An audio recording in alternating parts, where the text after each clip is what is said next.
भारत के चंद्र मिशन पर इसरो ने कर दिया धमाकेदार ऐलान। जो किसी ने नहीं सोचा, उस पर है भारत के इसरो का फोकस। सफल रहा इसरो का चंद्रयान 3 मिशन तो मालामाल हो जाएगा भारत। दोस्तों, आखिरकार इसरो ने वो बड़ा ऐलान कर दिया है जिसका इंतजार 7 दिसंबर 2019 से पूरे मुल्क को था। मतलब इसरो ने चंद्रयान 3 को लेकर के बड़ा अपडेट दे दिया है जो करोड़ों भारतीयों को बाग बाग करने वाला है। लेकिन दोस्तों, इसके साथ ही कुछ ऐसा खुलासा हुआ है जो सबको हैरान कर रहा है। अमेरिकी स्पेस एजेंसी नासा और चीन ये सोचने के लिए परेशान हो उठे हैं कि जो वो काम नहीं कर पाए वो अब इसरो करने वाला है। यकीन मानिए दोस्तों, पूरा देश इसरो के किसी भी बड़े रिस्की टास्क वाले ऐलान का इंतजार कर रहा था और वो इसरो ने अब कर दिया है। इस खबर ने सबसे ज्यादा तो चीन और रूस को परेशान करके रख दिया है, क्योंकि चांद पर भारत जो इस महीने करने वाला है वो भारत से पहले रूस और चीन कर लेना चाहते थे। यानी कि भारत का मिशन सफल हो गया तो भारत न केवल स्पेस का सुपर पावर बल्कि आर्थिक रूप से भी मालामाल हो जाएगा। और दोस्तों, इसके लिए इसरो ने एक बार फिर एक बड़े अपशगुन के बावजूद अपने मिशन को आगे बढ़ा दिया है। तो सवाल ये बनता है दोस्तों कि आखिर ऐसा क्या होने वाला है, इस मिशन में कितनी लागत आने वाली है और आखिर चंद्रयान 3 चांद पर क्या कुछ खास करने वाला है। इसरो के मिशन जुलाई के अंदर ही सबसे ज्यादा क्यों फेल हो जाते हैं, उसके बावजूद भी आखिर जुलाई में ही मिशन की लॉन्चिंग की खास वजह क्या है। तो चलिए दोस्तों, आपको ये तमाम बातें मैं बताने वाला हूँ जो आपने अब तक शायद नहीं जानी होंगी। दोस्तों, सबसे पहले तो आपको बता देता हूँ कि भारत का चंद्रयान मिशन 13 जुलाई को दोपहर 2:30 पर लॉन्च होने वाला है। इसरो ने कहा है कि यान पूरी तरह तैयार है, सारे के सारे टेस्ट हो चुके हैं और अब चंद्रयान 3 का लैंडर चांद पर उतरने को बेताब है। और अगर ऐसा हो जाता है तो भारत ऐसा करने वाला दुनिया का चौथा देश बन जाएगा। इससे पहले अमेरिका, रूस और चीन चंद्रमा पर अपने स्पेसक्राफ्ट को उतार चुके हैं। भारत के लिए प्लस पॉइंट ये है कि रूस ने अपना मून लैंडर मिशन स्थगित कर दिया है। रूस ने ऐसा ग्राउंड इंफ्रास्ट्रक्चर के एडिशनल चेक्स को पूरा नहीं होने की वजह से किया है। लेकिन इससे पहले भी दोस्तों साल 2022 में भी रूसी मिशन को दिक्कतों की वजह से टाल दिया गया था। ऐसे में भारत के चंद्रयान 3 के पास रूस से पहले चांद पर उतरने का मौका है। और दोस्तों, इसरो ने स्पेस मिशन को चंद्रमा तक पहुंचाने के लिए 3 हिस्से तैयार कर लिए हैं जिनको टेक्निकल लैंग्वेज में मॉड्यूल कहते हैं। दोस्तों, चंद्रयान 3 के मिशन में मॉड्यूल के 3 पार्ट हैं। हालांकि दोस्तों, चंद्रयान 2 में इन तीनों के अलावा एक और हिस्सा था जिसे ऑर्बिटर कहते हैं, वो इस बार नहीं भेजा जा रहा है क्योंकि चंद्रयान 2 का ऑर्बिटर पहले से ही चंद्रमा के चारों ओर चक्कर लगा रहा है, सही सलामत है और अब इसरो उसका इस्तेमाल ही चंद्रयान 3 के लिए करने वाला है। दोस्तों, ये वो बातें हैं जो इसरो दुनिया को बता रहा है, लेकिन इस प्रोजेक्ट में कुछ और भी अलग बातें हैं जो शायद आपने नहीं सुनी होगी और इससे भारत मालामाल भी हो सकता है। इसके लिए इसरो खास 5 सीक्रेट उपकरण भी भेजने वाला है जिनको 5 पांडव कहा जा रहा है। इन उपकरणों के बारे में दोस्तों मैं आपको बताने वाला हूँ। उससे पहले दोस्तों आप ये जान लीजिए कि इसरो का ये चंद्र मिशन एक बार फिर से चांद के उसी इलाके में लैंड होगा जिसको लेकर के दुनिया अब तक बिल्कुल अनजान है, क्योंकि दोस्तों ये इलाका अकूत खजाने का भंडार है जिसे खोदने की जहमत न अमेरिका उठा पाया और न ही चीन वहां पर उतर पाया और रूस ने इस मामले में तो जहमत भी नहीं उठाई। लेकिन दोस्तों इस इलाके के बारे में जो कुछ और भारत के इस प्लान के बारे में जो कुछ मैं आपको बताने वाला हूँ वो सुन करके आप भी रोमांचित हो उठेंगे, क्योंकि दोस्तों इसरो के वैज्ञानिक उस प्लान को आगे बढ़ा चुके हैं जिसके बारे में कोई सोच भी नहीं सकता था।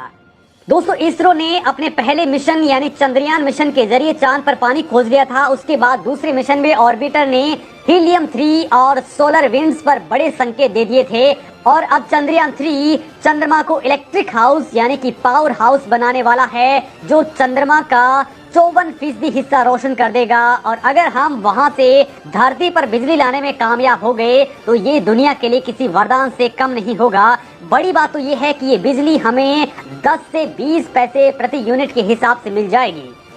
दोस्तों, साल 2020 के अंदर ही इसरो के तत्कालीन चेयरमैन के सिवन ने कहा था कि चंद्रमा पर परमाणु ऊर्जा की खोज कई देश कर रहे हैं। जिन देशों के पास इसे खोज कर धरती पर लाने की क्षमता है वो इस पूरी प्रक्रिया को आगे बढ़ाने में लगे हैं। भारत इस प्रक्रिया में दुनिया के देशों के साथ में नहीं चलना चाहता, बल्कि भारत उनका नेतृत्व करना चाहता है। भारत के चंद्र मिशन के मुताबिक भारतीय वैज्ञानिकों ने अपना पूरा का पूरा फोकस चंद्रमा से मिलने वाली एनर्जी पर कर डाला है। चांद पर सोलर के साथ ही परमाणु ऊर्जा की खोज में जुटे वैज्ञानिकों का शोध अगर पूरा हुआ तो दुनिया की अगले 250 सालों तक की ऊर्जा जरूरतें पूरी हो जाएंगी। यानी दोस्तों, भारतीय वैज्ञानिक चंद्रमा पर ऐसे बिजली घर की तलाश में हैं जिसके मिल जाने के बाद पूरी दुनिया को न्यूक्लियर एनर्जी से रोशन किया जा सकेगा। चंद्रमा को लेकर के भारतीय वैज्ञानिकों का यह अनुसंधान दुनिया में अपनी तरह का अनोखा है। दरअसल दोस्तों, चंद्रमा के अपोलो मिशन से ये साबित हो चुका है कि चंद्रमा पर हीलियम 3 के अपार भंडार मौजूद हैं और ताजा रिसर्च में भी ये बात सामने आ चुकी है कि चांद पर बड़े पैमाने पर हीलियम 3 छुपी हुई है और इसलिए दुनिया के कई देश इसके पीछे भाग रहे हैं। नासा का अनुमान है कि चंद्रमा पर हीलियम 3 का 10 लाख मीट्रिक टन से ज्यादा का भंडार है। हालांकि दोस्तों, इसमें 1/4 मात्रा ही धरती पर लाई जा सकती है, लेकिन उससे भी धरती पर 2 या 3 सदियों तक के लिए ऊर्जा की जरूरतें पूरी की जा सकेंगी। दोस्तों, इसकी असली ताकत आप ऐसे समझ सकते हैं कि एक्सपर्ट्स के मुताबिक 3 चम्मच हीलियम 3 धरती के 5000 टन कोयले के बराबर एनर्जी प्रोड्यूस कर सकती है। लिहाजा ये बहुत ज्यादा कीमती है। 1 टन हीलियम 3 की अनुमानित कीमत ही करीब 5 अरब रुपए तक पड़ती है। अब दोस्तों, इससे आप अंदाजा लगा सकते हैं कि 2.5 लाख टन हीलियम 3 की कीमत अरबों खरबों रुपए तक जा सकती है। यूरोपीय स्पेस एजेंसी के मुताबिक हीलियम 3 परमाणु ऊर्जा का सुरक्षित स्रोत है। मतलब दोस्तों, परमाणु ऊर्जा पैदा करने वाले दूसरे रासायनिक तत्वों की तुलना में ये रेडियो एक्टिव नहीं है, यानी इसके अपशिष्ट पदार्थ नहीं बनते हैं। लिहाजा ये मानव के लिए सबसे सुरक्षित है। इतना नहीं, हीलियम 3 के अलावा भी चांद पर अरबों डॉलर के खनिज पदार्थ छिपे हुए हैं, जहां सोने और प्लेटिनम का भंडार सतह के नीचे दबा हुआ है। इसके अलावा धरती पर मिलने वाले कई दूसरी धातुएं जैसे कि टाइटेनियम, यूरेनियम, लोहा भी वहां पर प्रचुर मात्रा में है। इसके साथ ही दावा ये भी किया जा रहा है कि चंद्रमा पर कई ऐसी दुर्लभ धातुएं भी मौजूद हैं जो अगली पीढ़ी को इलेक्ट्रॉनिक्स की शक्ति प्रदान कर सकती हैं। और दोस्तों, अब मैं आपको बताता हूं कि इन तमाम खोजों के लिए इसरो कौन से उपकरण भेज रहा है। तो दोस्तों, चंद्रयान 3 का लैंडर 5 पेलोड से लैस होने वाला है, जिनको 5 पांडव कहा जा रहा है। इनमें पहला है सी हैंड्रो सरफेस थर्मोफिजिकल एक्सपेरिमेंट यानी CHEST-E, जो दक्षिणी ध्रुव के पास चंद्र सतह पर तापीय गुणों का मापन करेगा। दूसरा है instrument for lunar seismic activity यानी ILSA, जो लैंडिंग साइट के आसपास भूकंपीयता की मापना करेगा।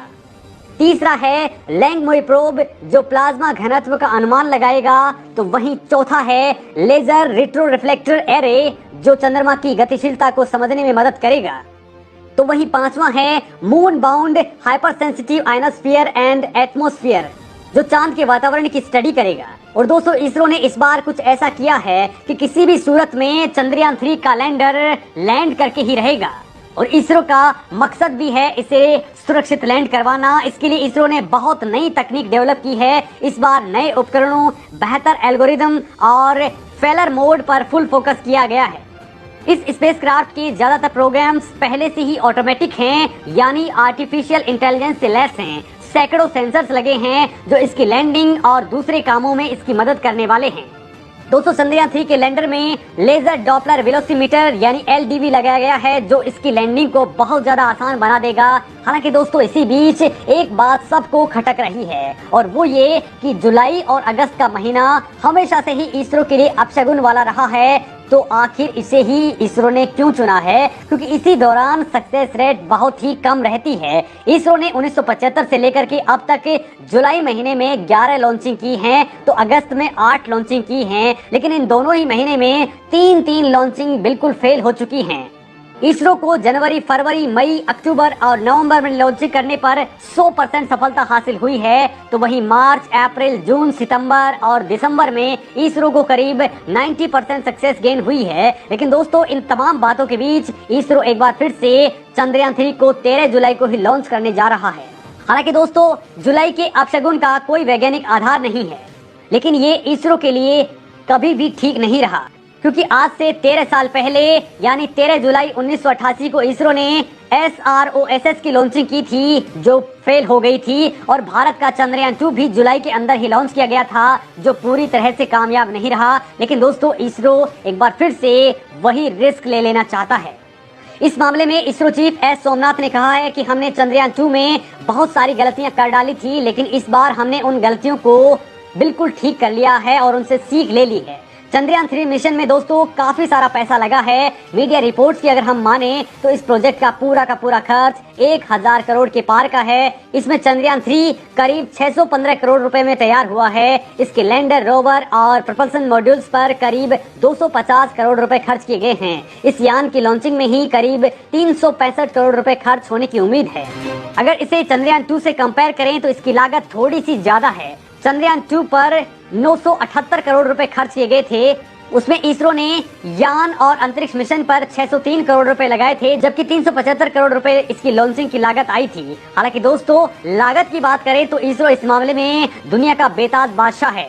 दरअसल दोस्तों, स्पेस प्रोग्राम्स पर दुनिया के देश तेजी से खर्चा बढ़ाने में लगे हैं। बीती साल की बात करें तो ये 103 अरब डॉलर को पार कर चुका है और आने वाले वक्त में ये 600 बिलियन डॉलर को पार कर जाएगा। दोस्तों, दुनिया के टोटल स्पेस प्रोग्राम्स में अकेला अमेरिका सबसे ज्यादा खर्च करता है। उसने पिछले साल 62 अरब डॉलर खर्च किए, तो अमेरिका के बाद करीब 12 अरब डॉलर चीन ने खर्च किए थे, तो वहीं रूस ने 3.4 अरब डॉलर इस काम में लगाए। लेकिन भारत की बात करें तो भारत ने करीब 2 अरब डॉलर ही इस काम में लगाए हैं। मतलब कि भारत ने अमेरिका से करीब 30-31 गुना कम खर्च किया है। लेकिन इसके बावजूद भी भारत स्पेस प्रोग्राम में तेजी से ग्रोथ कर रहा है। भारत का स्पेस प्रोग्राम करीब 6 दशक पुराना है और हमारा स्पेस प्रोग्राम 1969 में अस्तित्व में आया था। लेकिन तब से लेकर के अब तक यानी कि पिछले 61 सालों में 34 देशों के 424 सैटेलाइट्स इसरो ने लॉन्च कर डाले हैं और अब तो निजी भागीदारी के रास्ते भी खुल चुके हैं। आज इसरो लगभग 150 निजी स्टार्टअप्स के साथ में काम कर रहा है। अब तक ISRO 123 spacecraft mission, 91 launch mission, 15 student mission, 2 re entry mission, 3 भारतीय प्राइवेट सैटेलाइट्स को लॉन्च कर चुका है। दोस्तों, इसरो ने देश के लिए कुल 123 सैटेलाइट्स को लॉन्च किया है, जिसमें संचार से लेकर के डिफेंस, आपदा प्रबंधन, मौसम, इंटरनेट और एजुकेशन से जुड़े सैटेलाइट्स हैं। और दोस्तों, इस वक्त दुनिया की नंबर 1 एजेंसी इसरो बन चुकी है, जो कॉमर्शियल स्पेस लॉन्चिंग के अंदर बादशाहत रखती है।